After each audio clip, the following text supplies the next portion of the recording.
Assalamualaikum warahmatullahi wabarakatuh. Kembali lagi di channel Indah Putri Muhammad. Jadi di video kali ini saya akan melanjutkan video praktikum biologi dari Inci Ratna tentang yaitu praktikum ke-12 tentang faktor biotik dan abiotik serta jaringan dan rantai makanan yang terjadi pada suatu ekosistem. Tujuan praktikum ke-12 yaitu mengidentifikasi komponen biotik dan abiotik pada suatu ekosistem. Makhluk hidup berinteraksi dengan lingkungannya, baik lingkungan biotik maupun abiotik. Sedangkan sistem yang terbentuk oleh adanya interaksi antara makhluk hidup itu disebut dengan ekosistem atau ekologi. Ekosistem yang lengkap harus mengandung dua komponen, yaitu komponen abiotik, yaitu komponen tak hidup, serta komponen biotik yang terdiri dari produsen, konsumen, serta pengurai. Komponen abiotik pada dasarnya terdiri dari tanah dan iklim. Unsur iklim yang mempengaruhi kehidupan misalnya suhu, kelembaban, angin, intensitas cahaya, serta curah hujan. Dan komponen abiotik ini sangat menentukan kelangsungan hidup suatu ekosistem karena sangat mempengaruhi proses-proses biologis, kimia maupun fisika pada ekosistem tersebut. Nah, jadi saya akan melanjutkan praktikum ke-12 dengan alat dan bahannya, yaitu yang pertama, sediakan alat tulis menulis, dan yang kedua tentukan lapangan yang akan kita amati.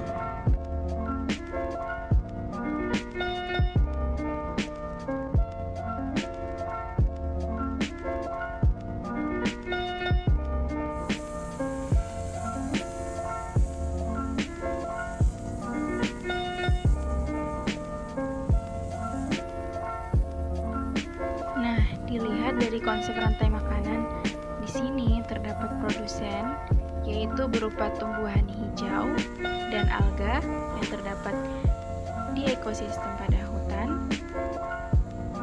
Kemudian juga mungkin terdapat konsumen sekunder, yaitu berupa hewan pemakan karnivora atau herbivora di dalamnya.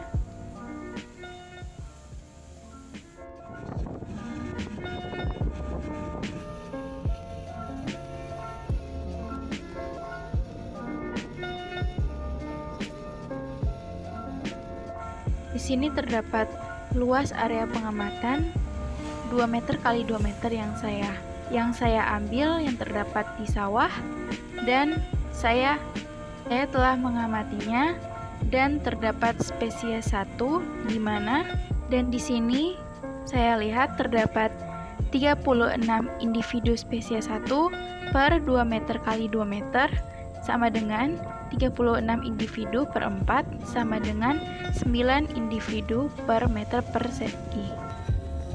Komponen biotik dan abiotik dalam ekosistem sawah antara lain, di mana komponen biotik terdapat padi, jagung, ulat, belalang, laba-laba, rumput liar, ular sawah, kangkung, cacing, genjer, dan kerang sawah.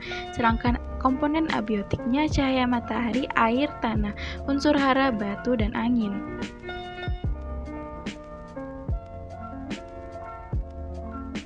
Baiklah, sekarang masuk kepada pembahasan yang saya ambil, yaitu terdapat dua pembahasan.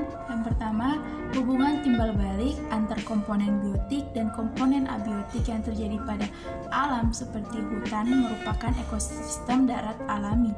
Hal ini sama sekali tidak ada campur tangan manusia, sedangkan pertumbuhan komponen biotiknya tidak dikendalikan oleh manusia. Kemudian, hubungan timbal balik antar komponen biotik dan komponen abiotik yang terjadi di sawah tadi merupakan ekosistem buatan, di mana di situ terdapat unsur campur tangan manusia, di antaranya adalah dalam menentukan jenis komponen biotik dan jumlah populasi komponen biotiknya. Dan yang Yang dimaksud dengan populasi komunitas dan ekosistem yaitu populasi adalah sekumpulan individu dengan ciri-ciri yang sama dan hidup di tempat yang sama. Komunitas adalah sebuah kelompok sosial dari beberapa organisme bagi lingkungan umumnya memiliki keterkaitan dan habitat yang sama. Dan ekosistem adalah suatu sistem ekologi yang terbentuk oleh hubungan timbal balik yang tak terpisahkan antara makhluk hidup dengan lingkungannya, serta saling ketergantungan antar komponen pembentuk ekosistem. Ketergantungan antar komponen biotik dan abiotik.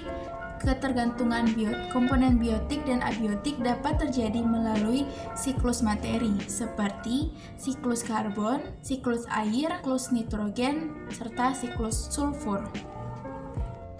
Baiklah, itu adalah pemaparan hasil praktikum ke-12 dari saya. Semoga bisa bermanfaat dan terima kasih.